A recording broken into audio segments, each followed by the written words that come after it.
Venimos al mundo con una mochila de ruidos y de silencios, que no nos pertenecen pero que heredamos. Dillom y Carla Simón exploran este legado de maneras opuestas, como una condena o como una búsqueda. Mientras Dillom en su disco Por Cesárea padece una psicosis explícita y una espiral de violencia, Carla Simón en Romería habita el vacío y las dudas, fruto de una generación española diezmada y olvidada por la heroína y el VIH. En este vídeo quiero explorar cómo ambos se convierten en arqueólogos de su propia sangre, utilizando el arte como un bisturí para abrir esa herida que es la herencia, y entender qué queda de nosotros cuando el pasado deja de ser un recuerdo y se convierte en algo tangible, algo a lo que le puedes mirar la cara y con lo que se puede conversar. En Por Cesárea, el trauma es un monstruo que puedes oír. Es el cristal roto, los golpes y la sangre. Dillom no elige su historia lo devora. Escuchar el disco supone presenciar una historia trágica desde el principio, donde el protagonista no tiene posibilidad de escapar a su destino. El propio título ya nos marca una entrada al mundo forzada y violenta. El primer vídeo que encontramos en la lista de reproducción de este álbum en YouTube es el de una madre que acompaña a su hijo en diferentes escenarios. Van de un parque lleno de luz y color a lugares cada vez más inquietantes. Son siempre localizaciones aisladas y muertas. Un paseo marítimo, un parque de atracciones abandonado, sin nadie a su alrededor. Hasta que finalmente se plantan delante de un abismo sumergido en oscuridad, en el que la madre empuja a su hijo, ejemplificando este nacimiento brusco. Desde la canción Últimamente sabemos que la historia de la madre ha marcado al protagonista y ha determinado inconscientemente su destino. Podemos decir en conclusión que aquí el horror es la presencia. Aunque este disco se mueva más entre sonidos propios del post-punk y el rock, mantiene una estructura narrativa y emplea elementos propios del subgénero de rap horrorcore. Se siente como si utilizase la fuerza y la potencia del rock para amplificar un mensaje que nace del rap más oscuro. El horrorcore no nace para asustar, sino para externalizar. Si el rap convencional se construye sobre la crónica de la calle, el horrorcore lo hace sobre la arqueología de las pesadillas. Sus elementos principales son una sonoridad industrial, beats opresivos y disonancias que buscan la claustrofobia antes que la armonía. Aquí no hay complacencia, solo fricción. A esto se le suman letras que utilizan lo macabro, lo gore y lo tabú, no como un recurso gratuito, sino como un bisturí. Se trata de poner en el foco temas que de otra manera se quedarían habitando los márgenes y las sombras. Al igual que en este disco, el género funciona como un canalizador de lo indecible. Adicciones, estrés postraumático o el colapso de los vínculos. Al narrarse desde una primera persona visceral, nos despoja de nuestra zona de confort y nos obliga a una cercanía incómoda, pero necesaria, con ese trauma. Y es que, aunque parezca que no tiene nada que ver, esa misma cercanía incómoda de la que hablo con Dillom es la que te atrapa en Romería. Solo que Carla Simón lo hace de una manera mucho más silenciosa o sutil. En la película, el relato no se construye con ficción, sino con algo tan real y tangible como las cartas. Es una intimidad que da reparo contemplar. A Marina, la protagonista, se le ve pegada a su videocámara. Al final, esa cámara es su escudo, y también su forma de entender el mundo. Su objetivo en esta película es conseguir que le reconozcan como hija de sus padres para poder optar a una beca y estudiar cine. En realidad es lo mismo que está haciendo Dillom con el micrófono y sus instrumentos. Ambos necesitan un dispositivo para mirar de frente a sus fantasmas y contarnos su historia. Uno lo hace gritando y la otra filmando, pero ambos nos obligan a estar presentes con ellos, sin filtros, habitando los recuerdos. La manera óptima de presenciar ambas obras es en una sala a oscuras, ya sea una sala de conciertos o una de cine, donde la sombra no es una anomalía, sino la norma. Es el espacio donde navegamos la historia y que nos permite, o nos obliga, según lo mires, a sumergirnos en la narrativa. El resto del mundo pasa a estar fuera de campo, y no es tan importante. Lo que observamos en Romería es el camino opuesto al que está haciendo Dillom, porque ella no padece el trauma, sino que lo investiga. Viaja a Vigo y esclarece las partes de su pasado que desconoce. Es una reconstrucción consciente frente a una reacción visceral. Esta dualidad conecta con lo que Anne Anselin Schutzenberg llama lealtades invisibles, en su libro Hay mis abuelos. La autora dice: seguimos la cadena de las generaciones y pagamos las deudas del pasado. Mientras no se ha borrado la pizarra, una lealtad invisible nos incita a repetir, que lo queramos o no, que lo sepamos o no, la situación agradable o el acontecimiento traumático o la muerte injusta, incluso trágica, o su eco. Es decir, traumas de nuestros antepasados que replicamos inconscientemente hasta que alguien decide mirarlos de frente. Uno grita el dolor que la otra intenta poner en orden. La autora Marianne Hirst define la posmemoria como el vínculo de los hijos con los traumas de sus padres. Una identidad construida no por recuerdos propios, sino por fotos, historias y sobre todo silencios. Es la reconstrucción vivida de una experiencia no vivida a través de estos elementos. De esto el cine de Carla Simón sabe mucho. Y aunque Romería cierra una trilogía sobre la familia, es aquí donde el ejercicio de posmemoria se siente más explícito. Marina utiliza el archivo, fotos y cartas, para recordar a unos padres que el VIH y la heroína borraron. Pero para que ese recuerdo sea creíble en pantalla, Carla Simón utiliza un método de dirección muy característico. Esto se ve, por ejemplo, en Alcarrás, donde la directora no está buscando actores que hagan de familia, sino que busca construir una familia real antes de empezar a grabar. Su método consiste en ensayar las relaciones de forma individual y progresiva. Primero el vínculo entre los dos hermanos, luego con la madre, luego con el abuelo, hasta que poco a poco la relación se vuelve algo coral. Esta forma de trabajar en realidad es un ejercicio de posmemoria aplicado al set. Mientras que Dillon se encuentra con un trauma que lo asalta de golpe, Carla Simón reconstruye el vínculo familiar desde los cimientos, habitando espacios y silencios de forma consciente mucho antes de firmarlos. En Por Cesárea, la estética es un flashback distorsionado. La violencia suena a una repetición que precede al protagonista y que se materializa como una pesadilla circular. Esta circularidad empieza y acaba con muerte y nacimiento, y me remite a la propia carrera del artista, porque su primer disco se llama Postmortem y toma inspiración de álbumes póstumos, mientras que el segundo es un tipo de nacimiento, como si él hubiese tenido que morir para volver a nacer. Ambos están cogiendo un vacío y llenándolo de identidad. Dillon lo hace con ruido y con horror, y Carla Simón con cine y luz.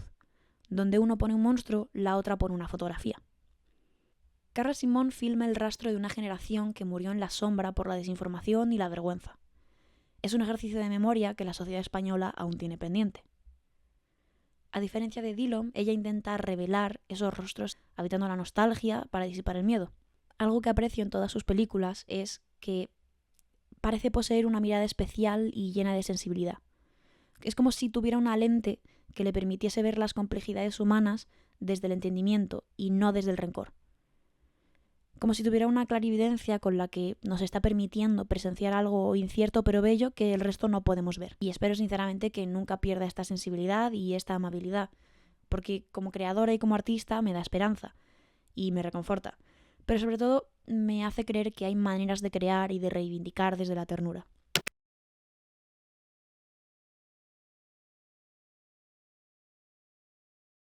Existe una simetría invisible en la forma en la que estos dos artistas transmiten la herencia. A menudo pensamos que el dolor suena a un grito que desgarra la garganta, que huye del pecho con la urgencia con la que se huye del peligro, pero lo cierto es que en obras como Romería, el dolor está presente como silencios, ausencias, sillas sin ocupar. El dolor puede ser también un grito que nace y muere en el pecho, un grito en silencio, una contradicción. Siguiendo esto, descubrimos que la intensidad no depende necesariamente del volumen, sino de la carga y la intención. Hay una equivalencia emocional entre los planos alargados y poéticos de Carla Simón y la imagen sucia o estridente de Dillon. En Carla Simón, el plano sostenido nos obliga a habitar el vacío. La cámara no corta porque el silencio de los muertos nos interrumpe. Es un ruido sordo que pesa e incluso ocupa un espacio. Por el contrario, Dillon satura el encuadre con texturas abrasivas y estática. Son dos formas de asfixia, una por falta de aire y otra por exceso de interferencia. El grano de la película de Carla Simón y el ruido digital de Dillon son la misma cosa. La textura de una memoria que se niega a ser nítida porque todavía duele, porque no se puede mirar con claridad lo que te embarra los ojos de pena. Algo que me resulta especialmente fascinante es que ambas obras se quedan a vivir en tu memoria una vez las vives, que en realidad es algo que se puede decir de un montón de obras, pero en este caso es especialmente importante por el contenido de la historia. En Romería, el dolor se manifiesta como un latido bradicárdico. Es una pena lenta, de pulso bajo, que no te golpea directamente al salir del cine, sino que te encuentra días después, cuando una escena concreta te asalta a la memoria mientras caminas por la calle. Y es aquí donde la película revela su naturaleza más compleja. Su latencia funciona exactamente igual que el duelo. Este es un gran logro metafílmico de Carla Simón. La película no solo narra una pérdida, sino que utiliza su propio ritmo, sus silencios, sus esperas, para hacernos transitar el proceso de duelo junto a Marina. No se queda en una representación del luto, es el luto hecho imagen. Al igual que el duelo, no es un evento lineal, sino un eco que aparece y desaparece cuando menos te lo esperas. De manera similar, al escuchar por Cesárea varias veces, tu cabeza se va fijando en ciertas frases en cada escucha, que de nuevo se puede decir de muchos discos, pero me parece especialmente notable en este caso, porque Dillom hace algo fascinante. Entre letras triviales o versos hechos para escandalizar, consigue colar frases que te atacan como un flechazo a pecho abierto. Te baja la guardia para asaltarte con fragmentos sinceros y viscerales, igual que el duelo.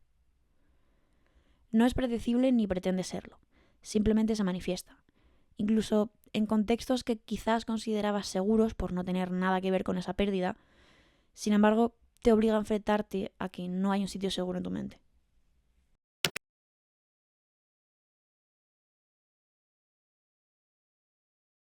La escena de Bailaré sobre tu tumba en Romería es sorprendente por su crudeza.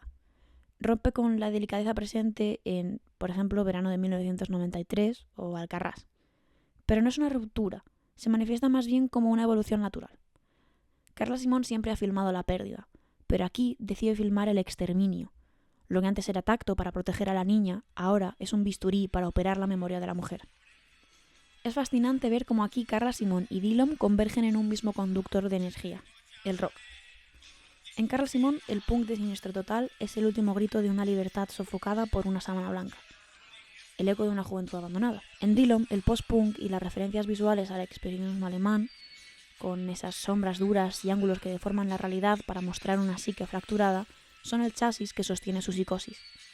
Aquí en realidad el expresionismo alemán es una necesidad narrativa. Si Dillom acude a esta estética de sombras angulosas y rostros desencajados, es porque el expresionismo alemán fue el lenguaje de un país que intentaba procesar una carnicería desde el silencio y la culpa. Aquel cine llenó sus pantallas de monstruos y sonámbulos en un intento de procesar fracturas de la psique colectiva, porque la sociedad no quería hablar de los hombres reales que habían vuelto rotos de la guerra. Donde el silencio puso una tela blanca para ocultar la adicción, él proyecta una sombra que deforma la realidad hasta que nos obliga a mirarla por ser demasiado grotesca. En este contexto, la música de Dillom y el cine de Carla Simón hacen el mismo trabajo de exhumación emocional. Con la rabia del rock nos recuerdan que bajo ese silencio no hay vacío, sino una historia que todavía late y que exige ser rememorada e incluso bailada, aunque sea sobre su propia tumba. Dillom nos obliga a mirar el descenso a la locura individual, y Carla Simón nos obliga a mirar el trauma colectivo de los que cayeron mientras el país miraba a otro lado. Han elegido el ruido para romper el silencio de sus padres. Aquí, la música no acompaña la imagen. La música es el veredicto.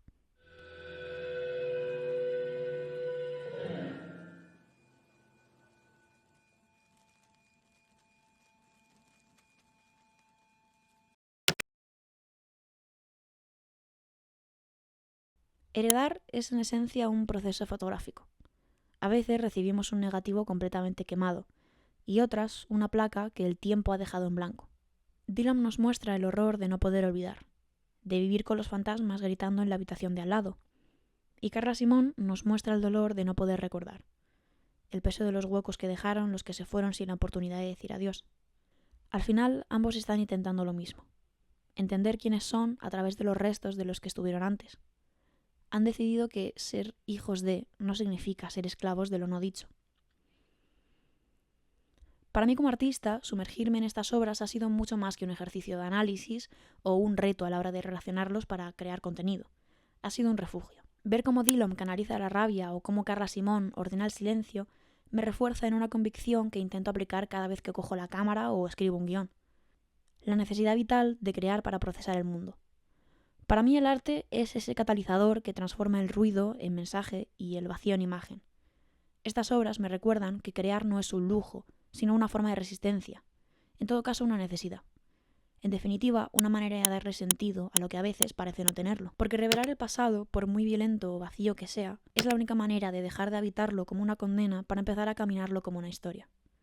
Porque solo cuando nos atrevemos a mirar de frente a nuestros fantasmas, la mochila de silencios empieza, por fin, a pesar un poco menos, y deja espacio para llenarlo con experiencias y relaciones nuevas que aporten luz y calidez a lo que antes era solo pesadilla.